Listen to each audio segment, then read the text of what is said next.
Bonjour, nous allons vous présenter en quelques mots le projet de formation destiné aux officiers généraux en matière de finance et comptabilité d'entreprise. Pour fixer les esprits, nous aurons quelques références historiques. L'origine de l'écriture par exemple, les grandes conquêtes, l'histoire de l'économie au Moyen-Âge et l'émergence de la comptabilité moderne en partie double. Saviez-vous par exemple que les grandes foires du Moyen-Âge n'étaient pas, avant tout, un lieu d'échange de marchandises, mais plutôt de compensation de livres comptables? Une fois ces références historiques rappelées, pour fixer les esprits, nous rentrerons dans le vif du sujet. Un petit cas simple permettra de poser les premières notions. Du commerce à l'industrie. Suivre le développement d'une petite affaire permet de comprendre comment les notions comptables et financières se mettent en place et à quoi elles servent. Naturellement, nous évoquerons aussi les grands principes comptables, indispensables pour comprendre comment le monde moderne a pu développer des normes parfois sophistiquées.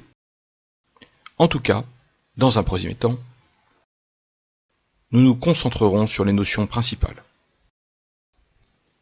Grâce au tableur, nous pourrons aussi construire, ensemble, les états financiers d'une entreprise, sur la base d'un cas pratique. Excel offre l'avantage de paramétrer des modèles et de pouvoir jouer sur les différentes variables, ce qui est tout à fait intéressant dès qu'on aborde les premières notions d'analyse financière.